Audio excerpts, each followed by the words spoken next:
Welcome to part 2 of my actual play video. My name is Roosevelt Cooper from Golden Acacia Gaming. In this video, I'm going to demonstrate to you how you can use the Mythic Game Master Emulator 2nd edition to play your favorite tabletop role-playing game, either solo or with a group, without needing a game master. In this particular video, I'm going to be playing the brand new 2024 Dungeons & Dragons 5th edition, and the character that I'm going to be playing is Kashta Napata. He is a male human paladin at level 1. When I started playing this adventure, I was using the 2014 rule set. However, by the time I got the opportunity to edit the video, the 2024 rule set was out. So I had a decision to make. Do I continue playing with the 2014 rule set, or do I pivot and change to the 2024 rule set? And because I'm so excited to try out the 2024 rule set, I made the decision to pivot. So we're now going to be playing with the 2024 rule set. The good thing is, in the first video, there's really nothing that we need to change because we really didn't get into any of the Dungeons and Dragons mechanics in the first video.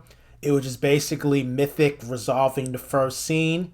So we don't have to do anything with that, but I did have to redo the second video that I had recorded previously that I didn't post yet, that I was in the process of editing once I decided to make this decision to switch over to 2024.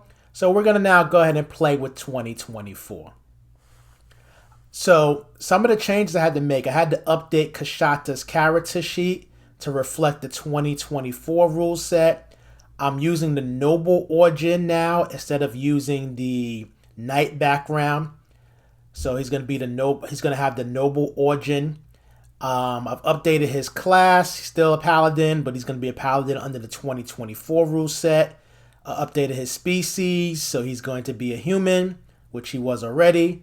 And then everything else associated with the 2024 rule set, including the starting equipment, the different abilities, getting spells at level 1, so on and so forth. All of that has been updated to 2024. So with that, we can go ahead and kick off the adventure. Now, the way Mythic works is it's played out in a series of scenes. So after you conclude a previous scene, the first step is you need to come up with an expected new scene. So in our previous video, Kashta met a group of adventurers who are, for mechanical purposes, going to be his sidekicks. We'll be using the sidekick rules of Dungeons & Dragons.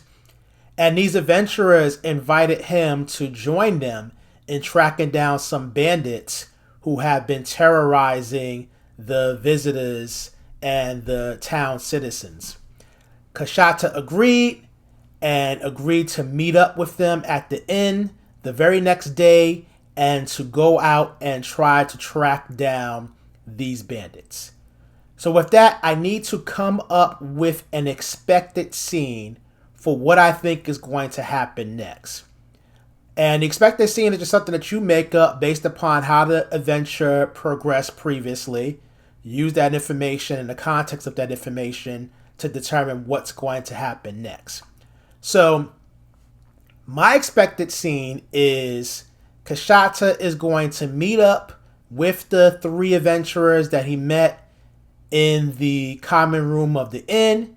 They're going to head out of town, and then they're going to go over to the wilderness to try to locate these bandits. Now, before you dive into the expected scene, Mythic requires you to test that scene to see if that scene happens as you expected or whether something else happens instead. So the way you test an expected scene is you're going to roll a d10 and compare your roll to the current chaos factor.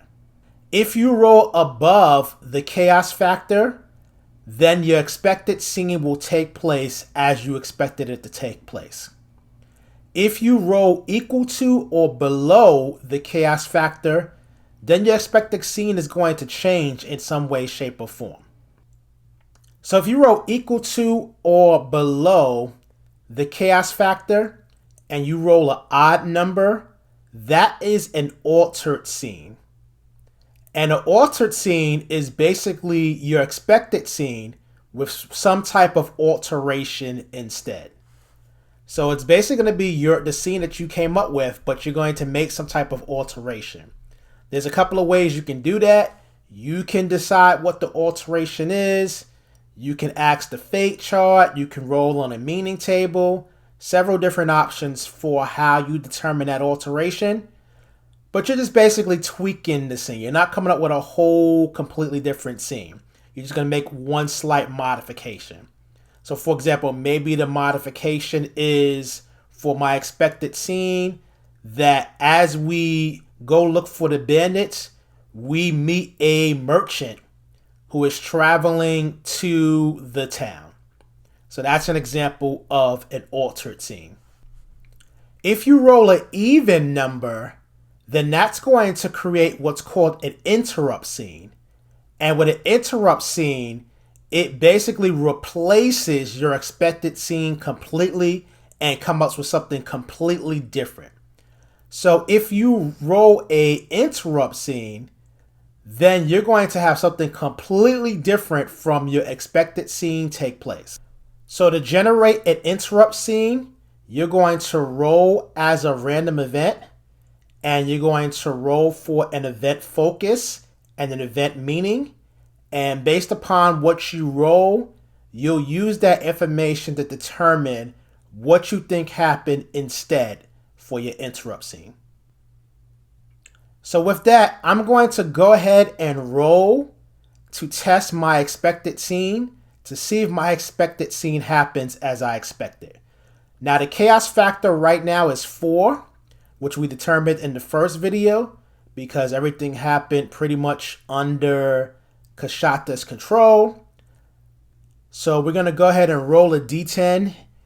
So with a 4 for a chaos factor, if I roll a 5 or higher, my expected scene will happen as I expected. If I roll a 4, 3, 2, or 1, then we're going to have either a altered scene if I roll a 1 or 3, or we're going to have a interrupt scene if I roll a 2 or 4. So let me go ahead and roll.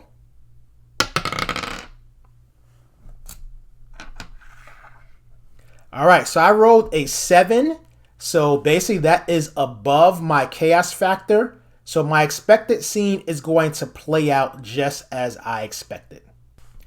All right, so in this scene, Kashta and his 3 sidekicks arrive at the forest.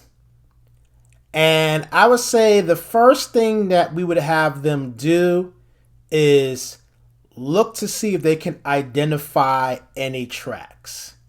So Kashta isn't necessarily good at survival. None of these characters actually specialize in survival, but some of them are better at it than others.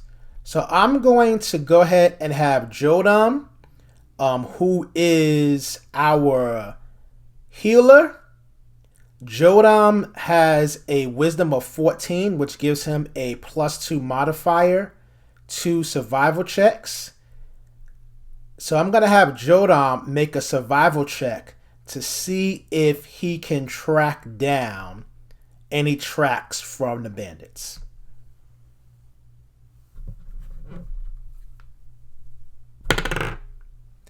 All right, so he got a 4. So that is going to be a failure. Jodam does not track down any tracks for the bandits.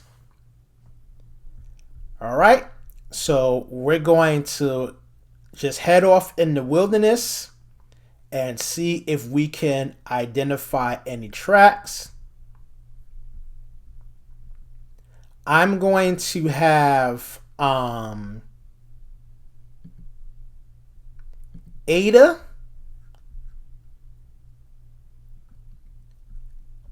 try to find any bandit tracks, and then I'm going to have Jodam cast guidance on Ada.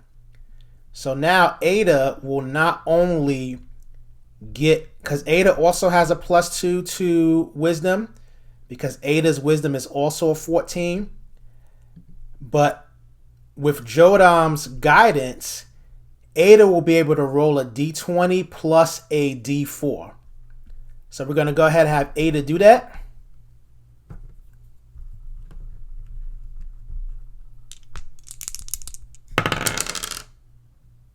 All right, that is a 3. So Ada is not going to find any tracks for the bandits either.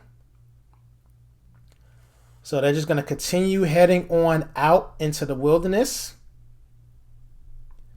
So let's say they spent about 3 hours so far trying to find tracks for the bandits. And I'm going to have Ada make the check again. I'm going to have Jodam cast guidance.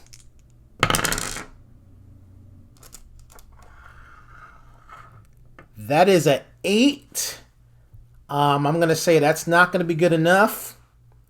So they do not find any tracks. So we're going to have them continue to search. Now they're on hour number 4. We'll have Ada do another check. Jodam's going to cast guidance. All right, now we have a 21. Now we're getting somewhere. So now that is a successful check. However, we still have to see if there is even any tracks to be found. So for that, I am going to consult the fate chart for Mythic.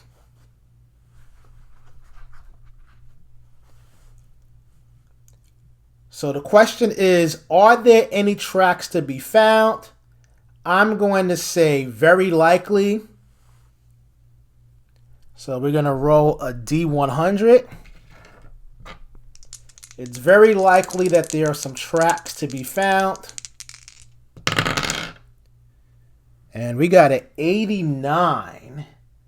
So that is an exceptional no. So not only are there not any tracks to be found, I'm going to say that there seems to be no life in the area at all. So far they have been unsuccessful at trying to track down these bandits. So we're going to go to hour number 5, and I'm going to have Ada do a check again. See if she can find any tracks.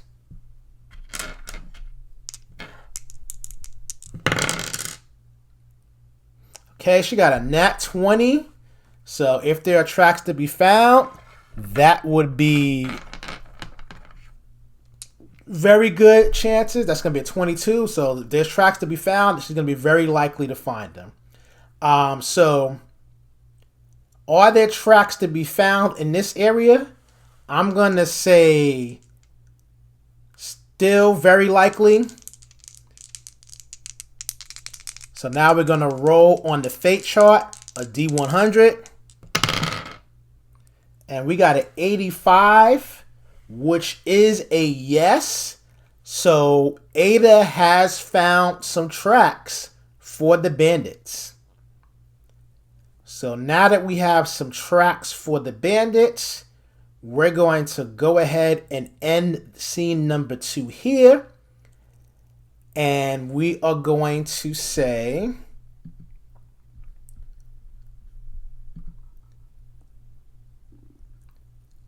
the thread list, we have not found any new threads yet. We do have some tracks that we can follow now to see if we can locate the bandits.